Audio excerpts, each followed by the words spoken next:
Hello students, good evening everyone. भाई exercise 7.4 यानी combinations. देखो परमुटेशन हमने लास्ट क्लास में डिस्कस किया था। परमुटेशन में हमारे पास एक फॉर्मूला आता था एनपीआर। एनपीआर का मतलब क्या होता था? एन फैक्टोरियल अपॉन में एन माइनस आर फैक्टोरियल। आज क्या है? कॉम्बिनेशन। कॉम्बिनेशन में क्या होगा? NCR equals to N factorial upon N minus R factorial into R factorial. अब सर इसमें ये आर फैक्टोरियल क्या नई चीज आ गई? वो देखो, ये ही आपका परमुटेशन और कॉम्बिनेशन दोनों का डिफरेंस होता है भाई।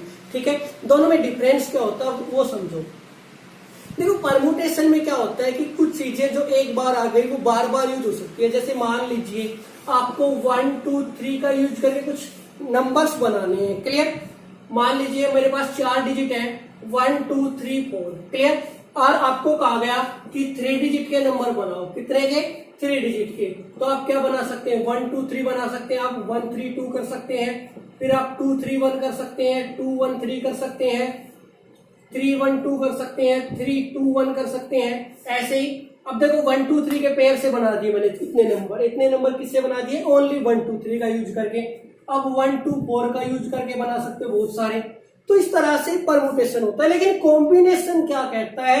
कॉम्बिनेशन कहता है अगर आपने 1 2 3 का कॉम्बिनेशन एक बार यूज कर लिया ना, अगर आपने एक नंबर 1 2 3 बना दिया तो अब ये सारे नंबर नहीं बनेंगे। ये सारे नंबर नहीं बनेंगे। ये कहता है भाई जो पेयरिंग एक बार हो गई ना वो दोबारा से नहीं होगी। 1 2 3 का जोड़ा एक बार ये बन गया ना यहाँ पे, तो बाकी कोई भी नहीं मान्य होगा। क्लियर? यानी अब 1 2 3 नहीं बनेगा। अगर आपको अगला कोई 3 डिजिट का नंबर बनाना है तो उसमें आपको पेयर चेंज करना पड़ेगा। चाहे आप 1 2 4 करें या फिर आप 2 1 नहीं, 1 2 के साथ बन लिया, 2 3 4 ले, या आप 1 3 4 में ले। यानी केवल 4 ही वैल्यू बनेंगी। चारों पेयर से 4 ही वैल्यू बन पाएंगी। और उसमें टोटल कितने बन सकते थे? 4 × 6। जैसे देखो 6 बन गए ना, ये 6 1 2 3 से बने, 6 1 2 4 से बनते, 6 2 3 4 से बनते और 6 बनते 1 3 4 से। टोटल यहाँ पे कितने बनने थे? 24 बनने थे। यहाँ पे कितने बने? केवल 4। केवल 4। तो देखो कल मैं आपको एक चीज बता रहा था, जब मैं आपको वर्ड कॉम्बिनेशन करा रहा था उसमें हमने इक्वेशन देखा था कैसे बना था, सिंपल बना। लेकिन जब वो संस्कृत आया या मेरा नाम अश्विनी मैंने लिखा तो उसमें क्या हुआ कि जो लेटर रिपीट हो गए अपॉन में उतने फैक्टोरियल कर दिए, है ना। तो अब एनसीआर का मतलब क्या है मेरे भाई? कि जो आर टर्म हमने एक बार यूज कर ली ना वो क्या होगी? एक बार ही माननी जाएंगी। तो इसलिए अपॉन में क्या कर देते हैं हम? आर फैक्टोरियल कर देते हैं। क्लियर? परमुटेशन में ऑर्डर मैटर करता है कि किसको आगे पीछे कैसे किया गया। कॉम्बिनेशन में इस बात से कोई फर्क नहीं पड़ता कि आपने किसको आगे लिया किसको पीछे लिया। मेन चीज है कि जो 3 या 4 जो चीजें आपको चाहिए थी वो आपने ली या नहीं ली। मान लीजिए ABCD 4 लेटर है, परमुटेशन कहती है 3 लेटर है, तीनों का यूज करके आपको बनाने हैं। 3 डिजिट का वर्ड बनाना है 3 लेटर का। तो आप बनाओगे ABC, BCA, ACB, BAC, CAB और CBA। किसमें? परमुटेशन में। किसमें बनाओगे? परमुटेशन में। कॉम्बिनेशन कहता है तीनों एक बार आ गए मतलब बात खत्म हुई। अगर आपने ABC लिख दिया बात खत्म यहीं पे। इसके आगे कुछ नहीं करना तुम्हें, क्योंकि वो ABC तो रिपीट हो रहा है बार बार, अब बस आगे पीछे हो रहे हैं। कॉम्बिनेशन बोलता है आगे पीछे होने से मुझे कोई फर्क नहीं पड़ता, मुझे केवल 3 लेटर चाहिए जो तुम्हें देने हैं। चाहे तुम मुझे ABC दे दो, चाहे तुम CAB दे दो, चाहे BCA दे दो, कुछ भी दे दो, लेकिन केवल एक बार लूंगा, मैं दोबारा से एक्सेप्ट उसको नहीं करूंगा। जबकि परमुटेशन क्या कहता है भाई? आगे पीछे होके थोड़ा सा घुमा फिरा के आ जाओ, कोई दिक्कत नहीं है। लेकिन इसका कहना है कि जो लेटर है वो तो 3 ही है ABC। ठीक है, एक क्लास समझ लो, एक क्लास की 3 बच्चे हैं। परमुटेशन कहता है भाई इन तीनों बच्चों को हम अलग अलग तरीके से ले लेंगे। पहले एक को लेंगे, फिर दूसरे को, फिर तीसरे को, या फिर पहले दूसरा कर दे फिर तीसरा, आगे पीछे कर दे। लेकिन कॉम्बिनेशन कहता है यार बच्चे तो वही 3 है, बार बार क्यों रामायण करनी? जब तीनों एक बार आ गए तो बात खत्म। चाहे कोई पहले आए कोई बाद में आए, क्या फर्क पड़ता है इससे? तो ये होता है कॉम्बिनेशन। क्लियर? कि कॉम्बिनेशन में ऑर्डर का कोई फर्क नहीं पड़ता, परमुटेशन में ऑर्डर मैटर करता है। अब आगे बढ़ो। अब देखो कॉम्बिनेशन के ऊपर कुछ इंपॉर्टेंट रिजल्ट्स देखो। एनसीआर का फॉर्मूला आपका ये होगा। कुछ एक रिजल्ट यहाँ पे होते हैं बहुत गजब के होते हैं, जैसे NC0 और NCN। एन सी नोट और एन सी एन दोनों में से किसी को सोल्व कर लो 1 आएगा। क्लियर? एन सी नोट और एन सी एन दोनों की वैल्यू क्या आएगी? 1 आएगी। कॉम्बिनेशन हमेशा पेयर में वैल्यू देता है आपका। एन सी 1 और एन सी एन माइनस 1 दोनों की वैल्यू एन आएगी सोल्व होके। क्यों आएगी? अब एक बार प्रूव कर देता हूं। एन सी नोट सोल्व किया, मान लो आपने, क्या आ गया? N factorial upon N minus 0 का फैक्टोरियल और इनटू में 0 फैक्टोरियल। क्लियर? सोल्व किया, ऊपर आ गया एन फैक्टोरियल, एन माइनस 0 कितना हो गया? एन फैक्टोरियल हो गया, और 0 फैक्टोरियल की वैल्यू क्या होती है? 1। कैंसिल हो गया, क्या बच गया? 1 बच गया। अगर आप एन सी एन ले रहे हो, एन सी एन ले रहे हो तो क्या आएगा? एन फैक्टोरियल अपॉन में एन माइनस एन का फैक्टोरियल इनटू में एन का फैक्टोरियल। ये बन गया N factorial, N minus N हो गया 0 फैक्टोरियल, ये एन फैक्टोरियल कैंसिल, 0 फैक्टोरियल की वैल्यू 1। क्लियर?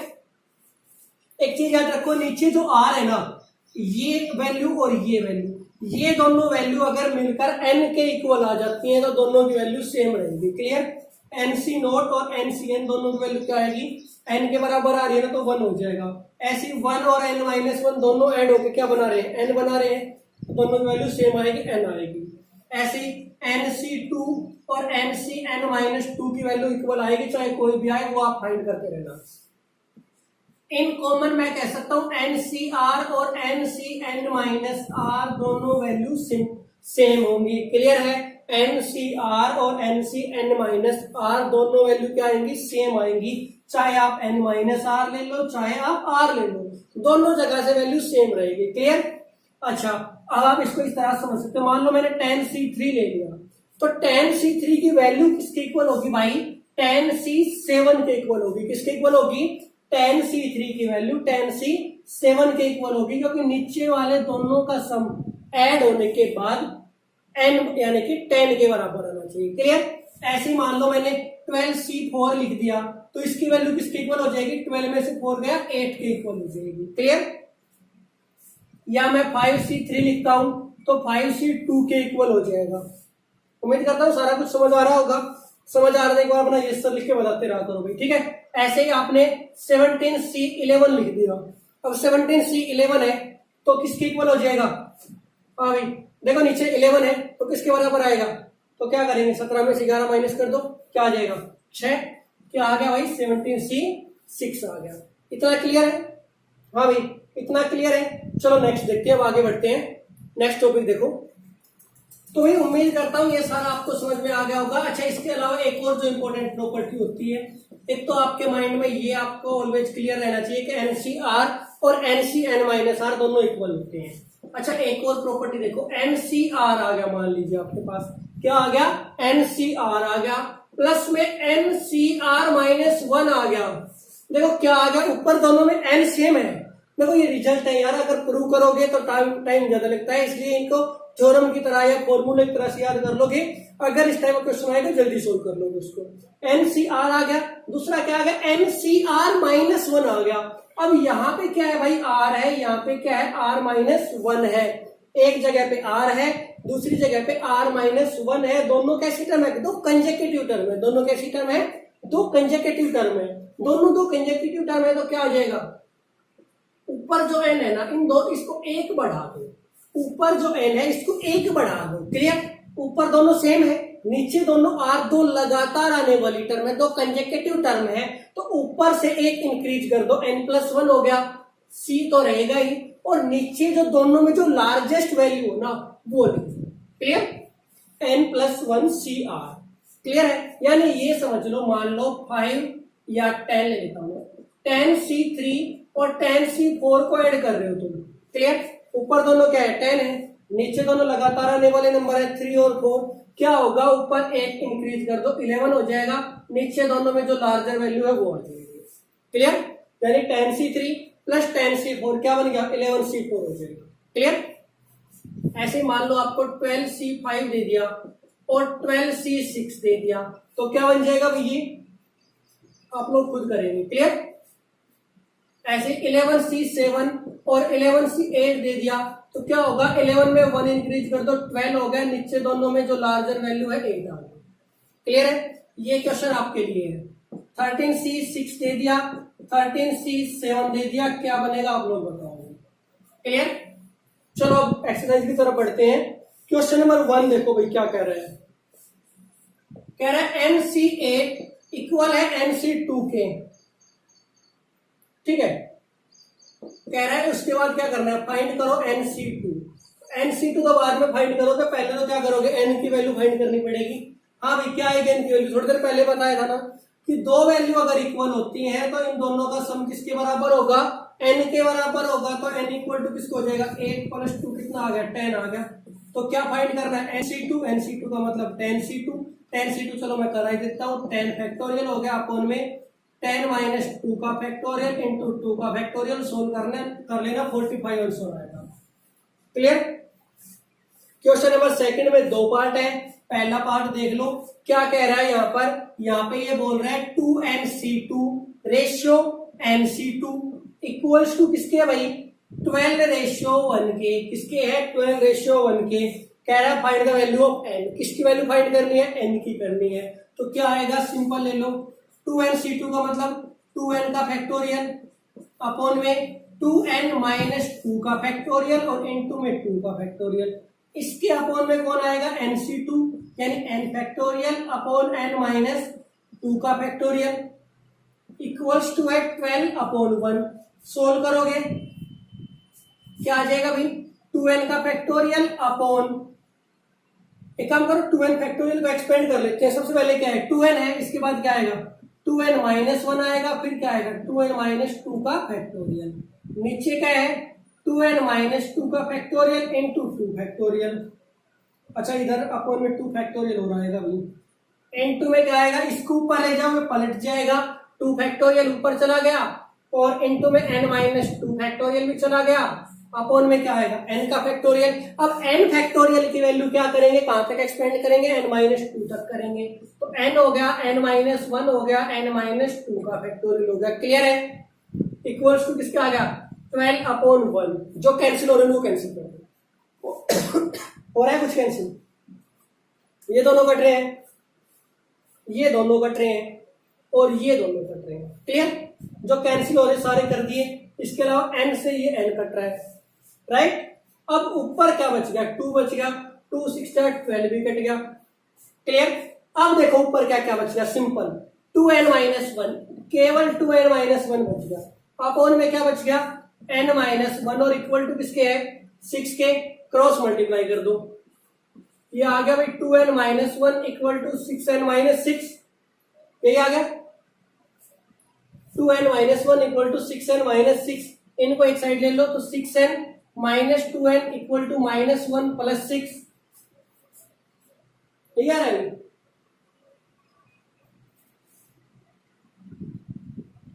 एक मिनट क्या लिख दिया, तो 6n minus 2n minus 1 plus 6 आएगा, 4n इक्वल टू 5। वैल्यू गलत आ रही है यार,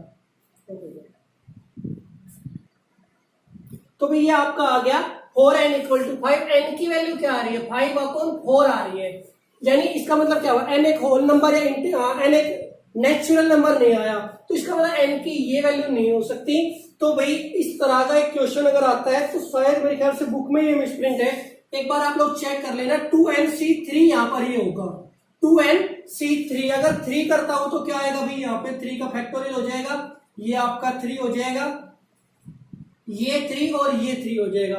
क्योंकि जो बुक मेरे पास है या तो ये शायद पुरानी बुक है, इसमें मिसप्रिंट है, या फिर ये आपका क्वेश्चन यहाँ पर गलत दिया गया है। एक बार C3 रख के ट्राई करते हैं भाई, C3 रखोगे क्या आ जाएगा, देखो इसको एक्सपेंड करोगे 2n आ गया, 2n माइनस 1 आ गया, 2n माइनस 2 आ गया और 2n माइनस 3 का फैक्टोरियल आ गया। क्लियर। अपॉन में क्या आएगा 2n minus 3 factorial into 3 factorial, इधर इसको एक्सपेंड करोगे ऊपर आ गया n माइनस 3 का फैक्टोरियल इंटू 3 फैक्टोरियल, अपॉन में आ जाएगा n को जब एक्सपेंड करोगे n minus 1 n minus 2 n minus 3 का फैक्टोरियल इक्वल्स टू 12 अपॉन 1। 3 से 3 फैक्टोरियल कैंसिल, इससे ये कैंसिल और इससे ये कैंसिल, राइट। n से आपका n कैंसिल। अच्छा देखो यहां से अब देखो 2 कॉमन आ रहा है ना, 2 को कॉमन निकाल लो तो बाहर आ गया कितना हो गया 4 हो गया, इंटू में 2n माइनस 1 हो गया, ऊपर और तो कुछ नहीं बच रहा। नीचे क्या है, अच्छा ये बच गया n माइनस 1 आ गया, नीचे क्या बच रहा है भाई n माइनस 1 है n माइनस टू है इक्वल टू 12/1, ये कैंसिल, 4 से कैंसिल करोगे 4 3 जा 12, तो ये आपका आ गया 2n minus 1 equals to 3n minus 6। हाँ, इसको अब सोल्व करोगे तो भाई n की वैल्यू आ जाएगी 5। क्लियर है? तो ये कर लेना, बुक में अगर आप 2nc2 दे रखा है तो 2nc3 कर लेना वहां पर, ठीक है। ये आपकी यहाँ पे मिस्टेक हो रही है कि 2 की बजाय यहाँ पर 3 आएगा। क्लियर? चलो नेक्स्ट क्वेश्चन देखते हैं। नेक्स्ट देखो भाई क्वेश्चन नंबर 3 क्या कह रहा है यहाँ पे, यहाँ कह रहा है how many codes can be drawn through 21 points on a circle. देखो क्या दे रखा है तुम्हें, एक सर्कल है, सर्कल के ऊपर 21 पॉइंट्स दे दिए। कितने दे दिए? 21 पॉइंट, यानी n की वैल्यू हो गई 21।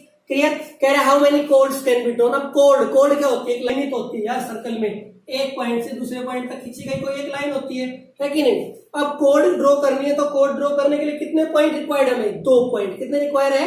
2। तो r की वैल्यू क्या हो जाएगी? 2 हो जाएगी। क्लियर? सर हमें ये कैसे पता लगेगा कि यहाँ परमुटेशन लगाएं या कॉम्बिनेशन? भाई पता यूं लगेगा, मान लो 2 पॉइंट ले लिए a और b, अब एक कोड ड्रा की a से b तक, ठीक है। अगर AB और BA, एक बात बताओ मेरे को, AB और BA दोनों एक ही बात है या अलग अलग है? अगर AB और BA दो कोड ड्रॉ किए, AB और BA, अगर दोनों एक ही बात है तो कॉम्बिनेशन लगेगा, और दोनों अगर अलग अलग बात है तो परमुटेशन। क्लियर? क्योंकि परमुटेशन में क्या बताया था मैंने, ऑर्डर मैटर करता है। AB और BA दोनों सेम है तो कॉम्बिनेशन, दोनों अलग है परमुटेशन। तो ऑब्वियसली ये बात यार सभी जानते हैं, एक लाइन को आगे से पढ़ लो या पीछे से पढ़ लो, बात तो एक ही होती है। तो क्या सॉल्यूशन हो जाएगा? 21C2 सोल्व कर लेना। क्लियर? और ऐसा आंसर बता दूं तो इसका आंसर आपका आएगा 210 आएगा, चेक कर लेना, ठीक है। क्वेश्चन नंबर 4 कह रहा है in how many ways can a team of 3 boys and 3 girls. क्या करना है भाई हमें? 3 बॉयज और 3 गर्ल्स की एक टीम बनानी है। कहां से बनानी है? From 5 boys and 4 girls. कहां से बनानी है? 5 बॉयज से और 4 गर्ल्स से। तो सीधी सी बात है, 5 में से 3 लड़के लेने हैं और 4 में से 3 लड़कियां लेनी है। तो टोटल नंबर ऑफ वेज क्या हो जाएंगे? सीधी सी बात है, so total number of ways कैसे बना सकते हैं? 5 में से कितने बॉय लेने हैं? 3, तो 5C3। यहां भी देखो वही बात है, रिपीटेशन देखो, बॉय तो यार वही है, वो 3 बॉय एक बार आ गए, अब वो अलग अलग करके थोड़ी आएंगे, तो कॉम्बिनेशन होगा 5C3 इंटू में 4C3। क्लियर? सोल्व कर लेना। क्वेश्चन नंबर 4 है, 5 में आ जाओ। कह रहा है find the number of ways of selecting 9 balls. कितनी बॉल सेलेक्ट करनी है हमें? 9 बॉल सेलेक्ट करनी है। कहां से? From 6 red balls, 5 white, 6 red, 5 white and 5 blue balls. Clear है? Selecting if each selection consist of 3 balls of each colour. सभी में से कितनी आनी चाहिए? 3 यहां से, 3 यहां से, 3 यहां से। क्लियर? सेम है जिसी के जैसे है, कर दो, क्या आ जाएगा? इसके लिए क्या बनेगा सॉल्यूशन? 6C3, इसके लिए 5C3, इसके लिए 5C3। खत्म? मल्टीप्लाई करोगे आंसर आ जाएगा। क्वेश्चन नंबर 6 में आ जाओ। कह रहा है determine the number of 5 card combinations out of a deck of 52 cards there is exactly 1 ace H in each combination. भाई 5 कार्ड का कॉम्बिनेशन बनाना है। टोटल कार्ड कितने होते हैं हमारे पास? टोटल कार्ड्स कितने होते हैं? 52 कार्ड्स ड्रॉन। कार्ड्स कितने ड्रॉ किए हमने? 5 किए। क्या बोल रहा है यहाँ पर? ये कह रहा है कि 5 कार्ड ड्रॉ किए, there is exactly 1 ace. Ace कितना होना चाहिए? एग्जैक्टली 1 होना चाहिए। टोटल एस कितने होते हैं? 4 होते हैं। एस रिक्वायर्ड कितना है हमें? 1 होता है। एस बोलते हैं इक्के को, तो भाई 4 इक्के होते हैं, 4 में से केवल 1 इक्का चाहिए। तो अब देखो टोटल एस कितने हो गए? 4 हो गए, तो रिमेनिंग कार्ड इधर कितने बच गए? 48 बच गए। देखो टोटल कार्ड 52 होते हैं, तो 52 में से 4 तो इक्के हैं, एस है, बाकी कितने बच गए? 48। 5 पत्ते निकालने हैं, 5 में से 1 एस आएगा, तो जो रिमेनिंग बच गए वो कितने रह गए? 4 रह गए। यानी एक चीज तो क्लियर है कि 4 में से 1 पत्ता आएगा और इन 48 में से 4 आएंगे। तो number of ways, so number of ways क्या हो जाएगा भाई आपके पास? 4C1 into 48C4। क्लियर है? इसको सोल्व कर लो। 4c1 का मतलब क्या हो गया, 4 फैक्टोरियल अपॉन 4 माइनस 1 यानी 3 factorial into 1 factorial into 48 factorial upon क्या आएगा 48 माइनस 4 क्या होता है 44 फैक्टोरियल और इंटू में 4 फैक्टोरियल। क्लियर है? अभी सोल्व करेंगे तो 4 into 3 factorial upon 3 factorial into में इधर करो 48 47 46 45 और 44 फैक्टोरियल, नीचे 44 फैक्टोरियल, 4 फैक्टोरियल का एक्सपेंड करोगे 4 3 2 1, ये दोनों कैंसिल, ये दोनों कैंसिल, 4 3 जा 12 12 2 जा 24 24 से इसको कैंसिल करोगे 2 आ गया। क्लियर? तो इनकी मल्टीप्लाई कर देना भाई 4 इंटू में 47 इंटू 46 इंटू 45, ये आपका आंसर आ जाएगा। क्लियर है? उम्मीद करता हूं इतना सारा कुछ समझ में आ गया होगा। चलो नेक्स्ट देखते हैं भाई। अच्छा कुछ रहेगा क्या? अच्छा ये 2 और रहेगा भाई, इस 2 को और ले लेना इंटू में, ये आपका 2। क्लियर? चलो नेक्स्ट क्वेश्चन देखते हैं। चलो देखो भाई वैसे नेक्स्ट कर सकते हो आप, लेकिन फिर भी बता देता हूँ, थोड़ा हिंट दे देता हूँ, करना खुद है तुम्हें सोल्व। क्वेश्चन नंबर 7 क्या कह रहा है देखो, यहाँ कह रहा है in how many ways can one select a cricket team of 11 from 17 players. देखो भाई टोटल प्लेयर हमारे पास में कितने हैं 17 है, टोटल प्लेयर कितने हैं हमारे पास 17 है। टू बी सेलेक्टेड, सेलेक्ट कितने करने हैं ओनली 11 करने हैं। इन विच 5 प्लेयर्स कैन बॉल, यानी बॉलर कितने हैं 5 है। और each cricket team 11 must include exactly 4 bowlers. भाई 5 बॉलर है हमारे पास और मान लीजिए बैट्समैन कितने बच गए 5 बॉलर है तो बैट्समैन कितने बच गए, सीधी सी बात है 12 बच गए, है कि नहीं। देखो टोटल प्लेयर 17 है ना, 17 में से 5 बॉलिंग कर सकते हैं तो 5 बॉलर है तो बैट्समैन कितने बच गए 12 बच गए। अब क्या कह रहे हैं हमें कम से कम 4 बॉलर लेने हैं। 11 मस्ट इंक्लूड एग्जैक्टली 4 बॉलर्स, कम से कम नहीं एग्जैक्टली 4। कितने ले रहे हैं तो 5 में से कितने आ गए 4 आ गए, टोटल कितने बनाने हैं 11 बनाने हैं। तो 11 में से 4 तो ये यूज होली, कितने रह गए 7, तो 12 में से कितने लेंगे 7 लेंगे। तो so number of ways, number of ways क्या हो जाएगा भाई 12 में से कितने लिए हैं 7 लिए हैं और 5 में से कितने लिए हैं 4 लिए। क्वेश्चन खत्म। क्वेश्चन नंबर 8 में आ जाओ। कह रहा है ए bag contains 5 black and 6 red balls. क्या बैग के अंदर 5 ब्लैक है और 6 रेड बॉल है। आपको बताना है कि 2 ब्लैक और 3 रेड बॉल हम कितने तरीकों से ले सकते हैं, जल्दी से बता दो मुझे, बता देना भाई खुद ही, ठीक है। ये आपके लिए क्वेश्चन कि 5 ब्लैक बॉल है 6 रेड बॉल है, ये तो अवेलेबल है हमारे पास और ये हमें चूज करनी है। क्लियर? क्वेश्चन नंबर 9 कह रहा है in how many ways can a student choose a programme of 5 courses if 9 courses are available. भाई टोटल कितने कोर्स अवेलेबल है हमारे पास, टोटल कोर्स अवेलेबल है 9, ठीक है। टोटल कोर्स कितने अवेलेबल है 9 है। 9 में से हमें कितने चूज करने हैं 5 चूज करने हैं। टू बी चूजन कोर्स जो हमें चूज करने हैं कितने करने हैं 5 करने हैं।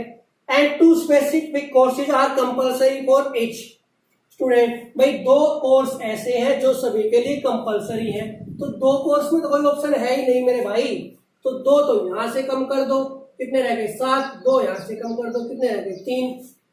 भाई टोटल 9 थे, 9 में से 5 चूज करने थे, लेकिन 2 तो ऐसे कंपल्सरी है यार, इनको तो हम बदल ही नहीं सकते। अब इनको हम बदल ही नहीं सकते तो कितने बच गए फिर अवेलेबल कितने रह गए 7 रह गए। चूज कितने करने हैं 3 करने हैं, तो क्या हो जाएगा तुम जानो, तुम्हारा काम जानो, ठीक है। खुद कर लेना, रिप्लाई मुझे कमेंट बॉक्स में दे देना। आज की इस क्लास में इतना ही। अगर सारा कुछ समझ में आया हो अपने क्लास को लाइक कर देना और भाई अगर किसी ने सब्सक्राइब नहीं कर रखा हो तो चैनल को सब्सक्राइब कर लेना, ठीक है।